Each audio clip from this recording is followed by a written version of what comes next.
All right, we are recording actually, so I think we got the little singing part at first. All right, this is SamMeeBee, and we got Danny Stone, and we are Gem City Sports. Thanks for being here. I didn't know we were hot. Please ignore my little dandy there at the top. I just like to sing songs that make no sense every now and again.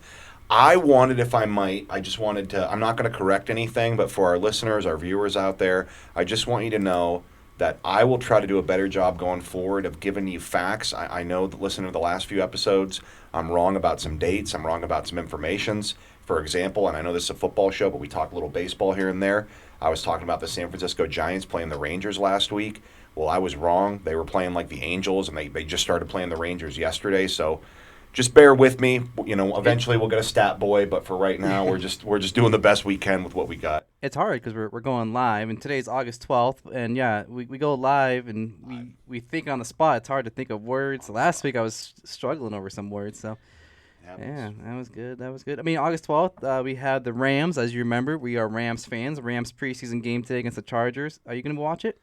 We were just talking about that. I probably not. I mean, and maybe that makes me a bad Rams writer, but no, I don't really care that much about preseason. I don't think Sean McVay really starts his starters the whole preseason. I'm not going to watch it. I don't watch preseason in general. I'll tell you what. If I'm in my basement and I'm hanging out and we're not running around town or whatever, and I've got nothing on, and maybe I want to put a movie on. Dude, you got like 3 TVs. Of course you could do it. I was gonna say I could see myself putting on a movie and putting on the preseason game, but I'm not gonna sit down, put on the preseason game, and intently watch the preseason game. Like if I have the preseason game on, I'll be doing something else while it's on, even if it's cleaning the basement or something. I don't know. I do like your man cave setup, playing video games, baseball on, or sports are on. You got your laptop. My buddy called it the Arcade of Values, which is a bit of a BioShock video game reference. Ooh, I love that BioShock. The circus. Really? You're a BioShock fan? I am. We could do a podcast on BioShock. I am obsessed, or was anyways, with BioShock. I just discovered. Did we just become best friends? No, it's incredible. Dang, it's so cool. Yeah, I love BioShock, but well, I guess to be continued on that. We'll make a podcast talking sports or video games. We should find, if they make them, and I don't know why they would, but we should find like a Funko Pop or like an action figure, or we could just do this, get like a Big Daddy figurine, and then put like a little Rams jersey over him or something like that. That would be so cool. Yeah. So I am a Funko Pop collector, yes, and I wanted to bring one, but this shared studio and saw the extra mics, and we love it. We're thankful. We're at the Cam Center of Erie. Shout out to them. Community Access Media? Yeah. Here in the Gem City, Erie, PA. So I do have Funko Pops. Some of my prior videos when I was testing out solo, I had a Funko Pop behind me. So I got an array. I got Jared Goff. Do you have a good collection of Funko Pops? So I collect Marvel Legends figures, but only the certain ones that come with a comic book. I collected them as a kid. Occasionally, if there's a couple stores in town where I'll see them and I might buy them. But other than, like, outside of that, I really, those are the figures that I collect. Funko Pops, by the time those were coming out, I was a little bit older, and I knew that if I bought one, I would want all of them. So I just basically, I never bought one. And when people have said, I think people have said that'd be a good gift for you, and I tell them no, because if I get one, I'm going to want them all. However, I will say that for the purpose of this podcast, for our show, if we keep doing this, I do think it would be cool to have some Funko Pop Rams figures or sports figures, or even, like I said, a little BioShock dude with a Rams jersey. Yeah, something goofy. But there's all kinds of figures. We should go to Action Toy Man here in Erie sometime, because they have a bunch of sports figures, and you can get like pretty cheap stuff because they're all open and played with and stuff. They have stuff that's not open too, and that's a little more expensive. But I have a big collection of Funko Pops, so yeah, it is expensive. My kids know I love them, so I buy my kids some too. Yeah. And I just sold a whole bunch of not action figures, but the mini like sports ones, because I was getting ready to move. At my desk at work, I had 3 baseball players facing me, and my coworkers, why are they facing you? I'm like, so you can look at their butts all day. I know you like that. That's pretty fun. I mean, you've got a good sense of humor. For anybody wondering, I have the laptop here just in case. I don't plan on actually doing anything with it. I just thought it would be a different look. I did bring it in Such a gentleman. I think I kind of like the look of having the laptop. I did bring it in case I was going to write anything, but we're going to get recording. We talked a little bit on preseason. I think no-hitter this week in baseball. I know we like to touch on baseball a little bit, but I think we had no real plan whatsoever, so we're just going to kind of talk Rams and see where it takes us. I guess to your point, you said this to me over the phone this morning, and if I'm making this up, I apologize, but it's good subject matter regardless. I am curious to see the kicker and punter of the Rams. Yeah, I was gonna ask what you're looking forward to. So I looked it up. They only have one punter, one Yep. kicker, one long snapper. Both All unproven rookies. all three are rookies. Yeah. Yeah. So So I don't really watch preseason, but it's like if the kicker and punter are not looking good, they have to sign someone and maybe a veteran kicker. I don't know. this might be a silly question, but I'm going to ask it. I've been thinking about this a little bit. Do you see the Rams losing any games directly because of special teams? Yeah, I can see it. I mean, like, let's say the defense is okay. The offense with a healthy Matthew Stafford is more functional than last year. Maybe they don't have a new offensive line combination every week, or if they do, it's more by choice than by necessity. And I was just kind of thinking, like, but there's the third part of the game, the special teams part. Like, what if they're giving up 40-yard returns, or, you know, their kickers missing kicks, or I don't know. I'm concerned a little bit about the special teams, and maybe we should be more concerned about the special teams than even the offense and defense. Yeah, I love that coach they used to have, Bones. Yeah, John Fossil. John Fossil. And then he went to Dallas. I believe he's in Dallas. With Jake McQuaid. So he carried some of the Rams players. So I think special teams is a big, especially the punter flipping the field. Their punter's from Wingate. I know it's unknown school, but he had a lot of praise of being a top punter. Yep, I read that too. I don't know where the kicker's from, but I mean, I think flipping the field, like I want the Rams to score every drive and not use the punter and kicker, but let's be realistic. So. Well, even if they're going to score they're going to need field goals. Like in the business of the NFL, there's a lot of close games. I don't think the Rams are going to be laughed off the field. I think they're going to be a well-coached, competitive football team. And in those circumstances, a missed field goal, a bad punt, football can come down to a play. Is a play the reason you lose? Not necessarily, but when you watch a game back, you're like, man, if this play would have gone just a little bit differently, it's a different ball game. So, but we'll see. There's a lot of factors that go into it. But I guess I was thinking about it because I wrote an article about for Turf Show Times just about how young this team is. Yeah, I mean that. they've got like 30 plus players that are 25 years or younger. I want to say, and that is going to change as the rosters get cut down. Mm-hmm. But even still, with that amount of players, they're going to have a lot of young boys on this team, and I just can't. I guess as I was writing it, I was writing I was writing about the offense and defense, and then in parentheses, I'm kind of like, what about special teams? Because it just dawned on me like there's 3 phases.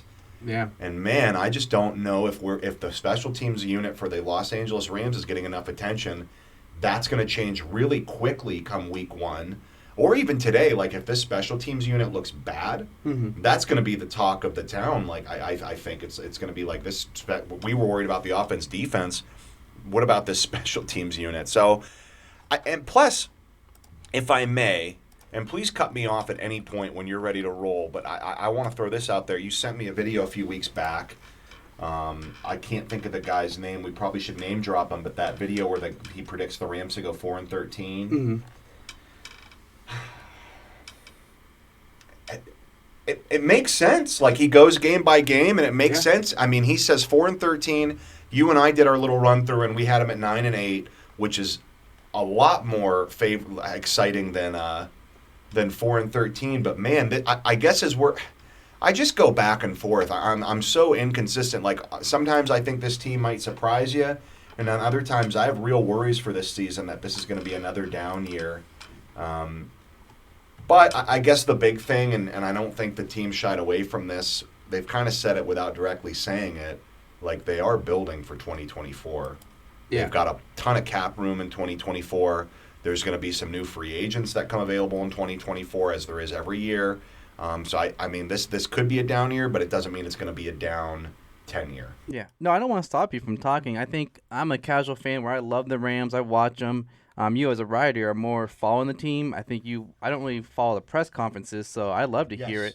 So I think you were saying McVay had a recent press conference. Do you have any feedback from that? Yeah, so I'm going to try to do an article today about it. It's the press conference before this first preseason game. So I'm guessing he'll do a post game press conference tonight, actually, which might be worth looking into tomorrow. But and we'll put a post or we'll link it in our description here for Turf Show Times. Daniel Stone's the writer. Yeah, I hope my writing team doesn't mind me plugging the website. I am a contributor to the website.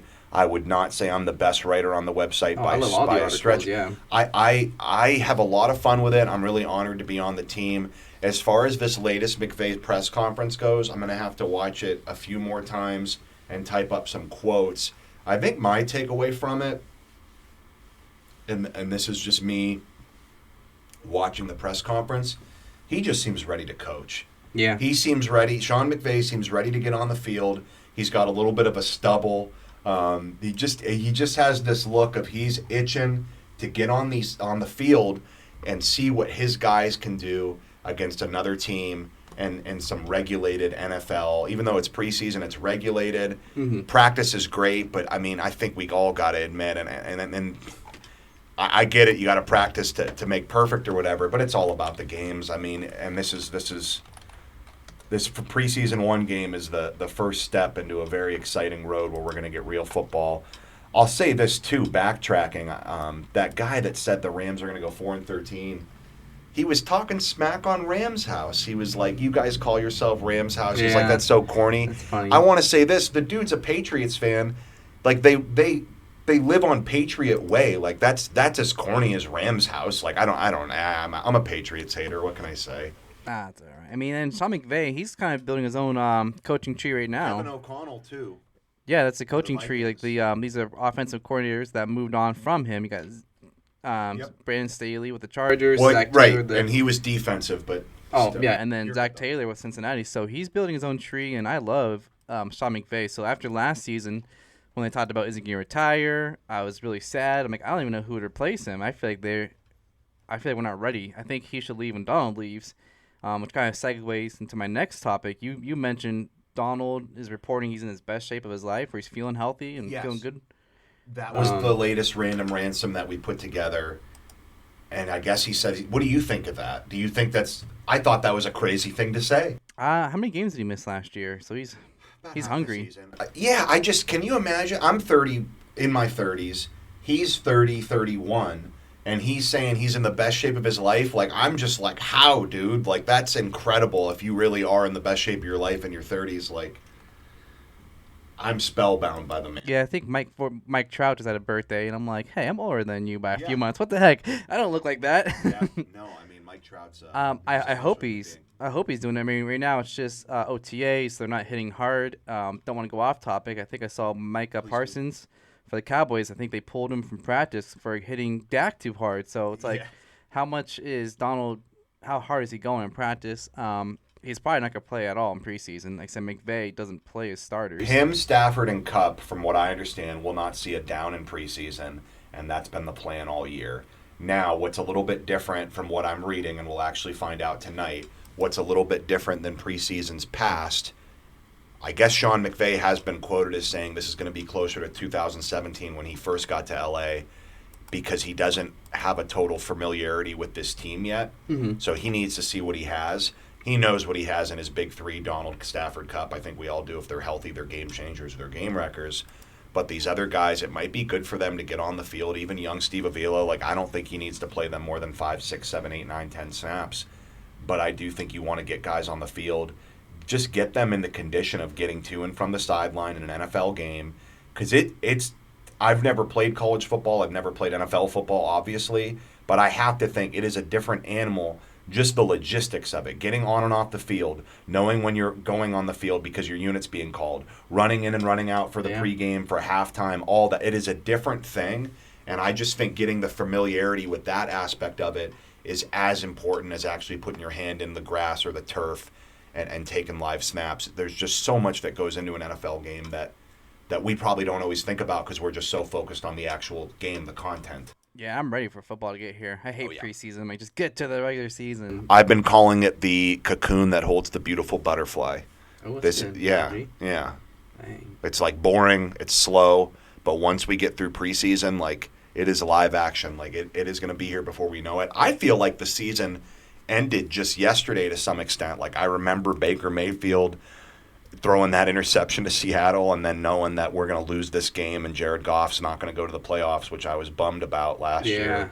I was really wanting us to help Jared Goff get to the playoffs. I even wrote an article about how the Rams owe Jared Goff a win, and some people commented and were like, we don't owe Goff anything, which is fine, and I get the sentiment. Like, I'm not saying, I guess you're right. The Rams don't owe Jared Goff anything. I just thought it would have been nice if they could have helped him get into the playoffs by beating Seattle last year, but that's just not what happened. And I'm optimistic about the Rams because of their four names: McVay, Stafford, Kupp, Donald. Yep. Like, I don't want to call it a rebuild year. I think even Les Snead said, "How can you call it a rebuild when we have the best defensive player and one of the top receivers?" Yep. So I'm optimistic. And it's funny. I was talking to a Steelers fan today. I said, "Hey, how do you think Pittsburgh's going to do?" He's like, I'm going to be optimistic. 11-5, should be 17-0. I'm like, That's the best thing about preseason. Everyone thinks they're going to win the Super Bowl. Everyone thinks their team's going all the way. So it's just funny talking to other fans about how their team's going to win it. And I feel like we did our that's all right, our predictions for the Rams, and we had them going over 500, possibly sneaking in the playoffs. Yep.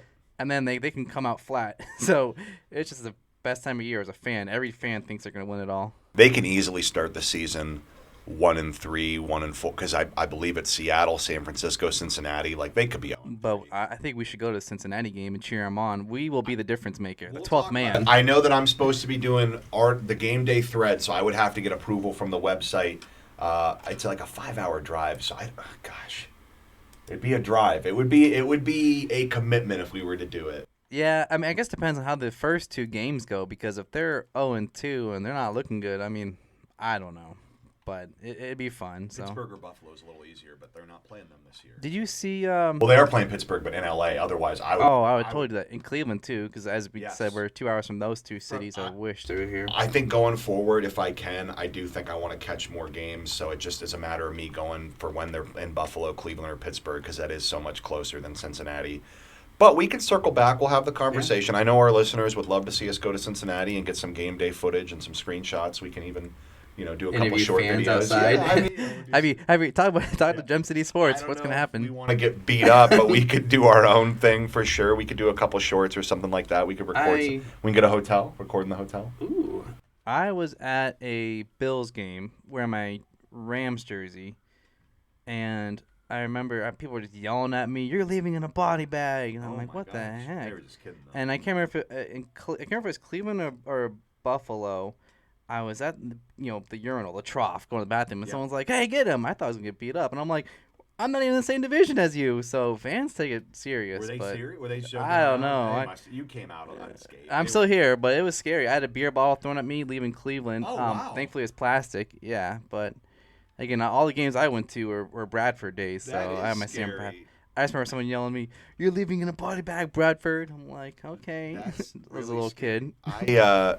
That is pretty. I don't know what to say other than that's scary. I guess on kind of a serious note, fans should just relax, like have fun. I mean, obviously, if you are wearing a Bradford shirt and you're like, "Buffalo stinks, down with Buffalo," like you're kind of asking for a little something, I think. But if you're there watching the game, wearing a jersey, wearing a hat, like, come on, leave the guy alone. He's just wanting to see his team. I mean, for goodness gracious, but. And that's probably my stage in life where I'm like, I'm just such a big sports fan. I love the history. Sure. I know different sport, baseball. Like, I love the Yankees, but I'm like, I want to go to Fenway. I want to see a Red Sox game. Fenway is, I agree, that's probably the top of my list of stadiums where if they're like, what stadium would you want to see? It would be Fenway. I hate Boston sports. Yeah. But I love Boston, the history of it. Pittsburgh, I don't like. I respect them. I hate them as far as I don't root for any of those teams in Boston. But I will say, I do, like you said, I respect them, and there is the history of Boston's really cool. I've been to Boston a few times, and it's a really cool town. I've never been there. It's cool. I'll check it out. I've been in a lot of places. Like I said, maybe we should do an episode on the stadiums we visited. Yeah. So. That would be a lot of fun. I was in the Harvard area speech and debate tournament, high school. Oh. It was really... I heard your name is up in the rafters. They retired your jersey. State champion, that's right. That's for a debate? fact. Yeah, for public forum debate, yeah. Dang. But Harvard's really cool. I'm not worthy to be in your presence right now. You are very worthy to be in my presence. I never had a chance of going to Harvard. They just hosted a debate tournament, and I got to go 1 or 2 years, maybe even 3. And it was... I actually really... For as much as I hate their sports teams, I really do like Boston. It's kind of funny. Yeah, I mean, I've been following basketball more, and I'm trying to respect the Celtics, like Jason Tatum. So. I do respect the... You know what? It's funny. I'm glad that you say that, because I respect the Celtics. I didn't care for them so much last year. I wasn't really into it. But the year before, when they took on, I think, the Golden State Warriors in the finals, I really liked that Boston Celtics team. They were fun. I just thought, like, I know this is corny, but I just kind of thought they put on their work hats and they went to work. Like, you know, I know they have Jason Tatum, who's an incredible star, but, like, it's not like they have Steph Curry and Klay Thompson and Draymond Green. Like, I thought it was a lot of fun watching them play that Golden State Warriors team. I know they didn't win, but I just really I appreciated that team's effort. I thought they were a lot of fun to watch. Oh, heck yeah. Going back to football and the Rams, did you see Tyreek Hill came out with his top 5 receivers all time? That's pretty cool. Torrey Holt's in there. Good for him. Torrey Holt, it must hurt to not be in the Hall of Fame yet. I mean, I think he deserves to be. I think he will be. It's just a matter of when, not if. And beyond that, I think Tyreek Hill's a funny dude. I do kind of wonder about some of his off-the-field situations that come up, which, I mean, you can Google him on your own, but he's got a couple situations that have come up off the field that maybe are a little controversial or could get him in trouble. But, I mean, if we want to talk just on the field, he's an incredible wide receiver. He's one of the best wide receivers in the league. And I think it is pretty cool that he put Torrey Holt in his top 5. I mean, that's got to be exciting for Torrey Holt. I would think that's just cool to hear. I know he had to wear special gloves, Torrey Holt, because of his finger. Oh, no kidding. You know what I'm talking about? His finger is broken. He said it helped him catch balls. No kidding. You know what I'm talking about? No. I'm going to look this up. I want to see your reaction. The Torrey Holt finger. He had, his finger was broken because I want to say Kurt Warner throwing the ball so hard. So he's like, right. He never got fixed. He said, because it helped me. His middle finger. Yeah, his middle finger is broken, slanted. What? That's real? Looks like a post route, doesn't it? Yeah. Up and over. Yeah. So I'll post an image up here. But yeah, his finger went up and his middle finger bent. Whoa. So he had I don't know if it was a really custom glove. I don't know how he did it, but yeah. He never got fixed. And he kept it because he caught the ball better. Yeah, that's what he said. What a wild boy. I mean, he is... Torrey Holt's a great NFL player. He's a lot of fun to watch. It was a little... I was not into football as much then as I am now. I was young, but man, the greatest show on turf with him and Isaac Bruce and Marshall Faulk. Like, I mean, I think there's an argument to be made that might be... With Kurt Warner in his prime, Isaac Bruce, Marshall Faulk, Torrey Holt, is there a better 4-piece? No. I mean... Greatest show on turf. Marshall Faulk is my favorite player. Sure. A lot of... I mean, why not? I'm sure... I guess post in the comments, if you would, our many viewers. Please let us know your favorite 4-piece. But I don't know if it gets any better just on a name-by-name basis than Faulk, Warner, Bruce, and Holt. I mean, I'm sure there's some Patriots teams with Brady and Gronk and Edelman, and I'm sure there's some other 4-pieces, but wow. Yeah, it's probably a lot. Let's see. I'm trying to think of Montana, Rice, and I don't know who they're running back. But anyway, sorry, go ahead. Yeah. No, it's just fun. So I was thinking maybe we can slide on over since we're talking Rams. 25 days away, huh? Yeah, 26 days. 26. Can you think of any famous Rams with number 26? I can't. That's a tough number. I was thinking maybe we can kind of look at Ram specials for betting just to kind of wrap up the show. Okay. Not a sponsor. DraftKings has a big list here. Not a sponsor. Let's see what we got going on here. We talked about this one last year for our test episode. I'm going to bring it back. 150-plus receiving yards for Cooper Kupp in any regular season game. What do you think? 150-plus yards? I think at least one game. He plays like the Colts 1 week, so he could probably get. Just needs one bad defense. I see him getting 130. I think 150 is a tall task. So these go in most juicy. Juicy meaning the odds are higher. So that's the first one, minus 150. So, yeah, you think no? No. Yes. I would say no to this one. Okay, we're not going to go through all of them, but I'm just going to scroll through, see if there's any of the ones that catch your eyes. Aaron Donald, 12-plus sacks. That's a tough task. That's a lot. He gets double-teamed, triple-teamed. I think no, because unless a few people on this defense are going to have to step up, and I don't think it's going to happen until later in the year if it happens. Yeah. On this defense, all you have to do is focus on Aaron Donald. No. It's a bunch of unknowns. That's plus 150. Not for those odds. You got to be higher odds for that. You know what could be a great signing, though? We haven't really talked about this. Rams bringing back John Johnson. I think that could be a huge signing. I was upset when he left. I was too. I liked him a lot. Like I think he's from the Cleveland area, so he wanted to go home. Mm. But Turf Show Times, not my article, but we put out an article, and it was just talking about how Cleveland didn't really use him the way the Rams did. Mm-hmm. And so he didn't have the stats with Cleveland that he did for the Rams. But if the Rams use him the way that they were using him with Brandon Staley, I think it was Brandon Staley. It might have been Yeah. Wade Phillips, actually. I apologize. But regardless, I think he could be in for a sneaky good year. Like, I think it's an all risk, an all reward, no real risk situation. They signed him on like the veterans minimum. That's a great signing for Yeah, LA. and he fills in the hole because they lost Taylor Rapp, Yep. who I wasn't a big fan of. But then I also think because Jalen Ramsey was in his face a lot, so maybe, I don't know. I like Taylor Rapp.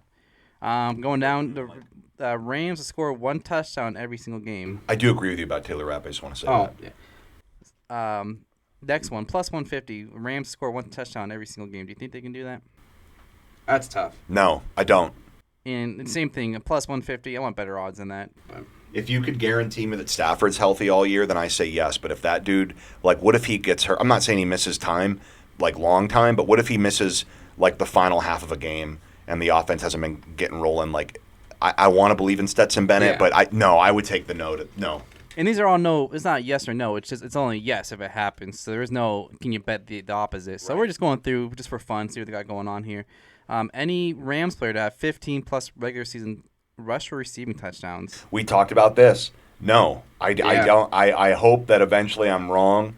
I But hope so no, too. no, I don't see Cooper Kupp or Cam Akers or anybody on this offense getting 15 plus Got to touchdowns. average at least almost one a game. Do you see basically. anybody getting 10 plus touchdowns? I don't even see Cooper Kupp doing that this year. I think Stafford runs in 10. QB sneaks. You're QB out of sneaks your are- mind. You're out of your QB mind. sneaks are back, That right? dude's back is mangled. He's not QB. Oh my gosh, I'm excited for the season, but I am worried Yeah. a little bit. I don't want to see Stafford get bludgeoned out there. Here's a interesting one. Matthew Stafford, 300 plus yards in 8 plus games for plus 300. Yes. Yeah, I like that too. I like those odds too. Ooh. No. For which one? Cooper Kupp. Cooper Kupp 1,750 regular receiving that's a yards. lot. No, I don't. What about Brent Skoranek or Tyler Higbee to have 1,000 plus receiving yards? I know Higbee, I think, has the most receiving. He set a record last year for the Rams franchise. Like, what, most touchdowns? Yeah, most touchdowns by a Rams tight end. So he's got a lot of tight end records, but that's a lot, 1,000 yards. Skoranek definitely had a breakout season, I think, coming out. Yes. So I'm happy with how he's progressing, but not 1,000, yeah. yard breakout season. I would say like he's a good number 3, number 4, like he belongs in the NFL. I wouldn't say he's going to get 1,000 Yeah. yards. No.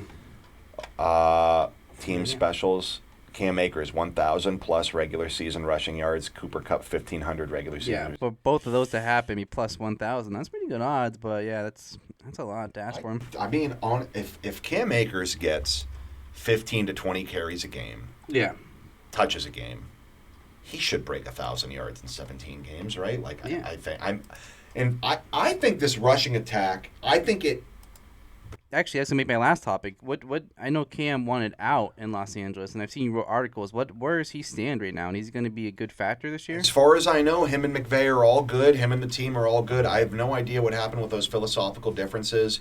I don't know if we can find a little headline to fit in here right now for our video. I know the philosophical differences between Sean McVay and Cam Akers. I have no idea what that was about. I don't know if I'll ever know what that was about. But as far as I know, as far as what they're reporting, everybody's good, quote unquote. That can change I'm worried about this. What if we're like 3 weeks in and Cam Akers has only had like 20 or 30 touches and he's like, I need more touches. And then him and McVay are right back to where they were last year where McVay's like, well, we're trading him. We're cutting him. And with the running back market right now, with everything going on, running backs don't seem a whole lot of value, unfortunately. They're criminally undervalued, I would say. I really believe that. I think that this notion that you don't need to pay running backs, I think teams are going to find out the hard way that they're wrong.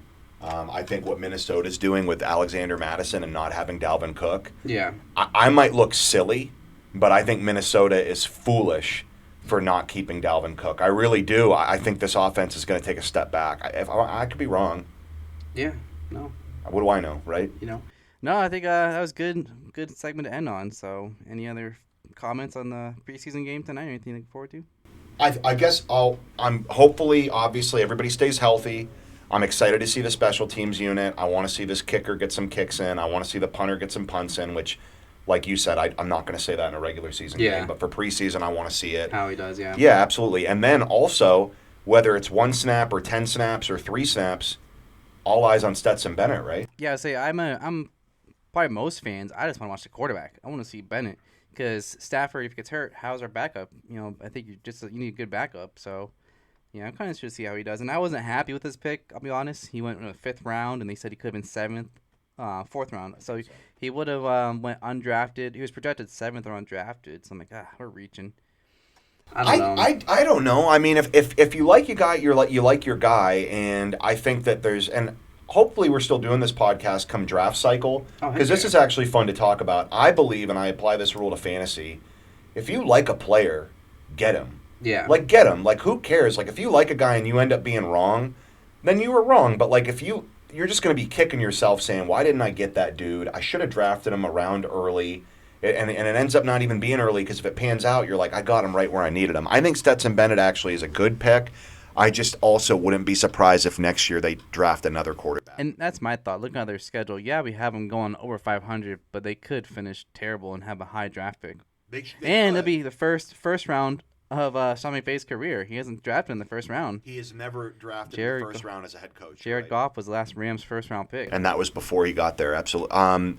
I feel like I keep talking about the Patriots, so I really need to talk to a therapist, because I hate them. I hate them. They beat the Rams in 2 Super Bowls, which you can blame the Rams, but I will say this: it's kind of well documented. Like, the Patriots draft quarterbacks like every year. I think that's a good strategy. Like, why not? Like, don't force a square in a round hole, so to speak. But if there's a quarterback out there that you're kind of intrigued by, I mean, I would really like to see Sean McVay draft more quarterbacks, because I want to see him coach up a quarterback. Like, Goff was drafted before he got there. He trades for Stafford. Stetson Bennett, from what I see, is McVay's kind of first real opportunity to draft a quarterback and groom him.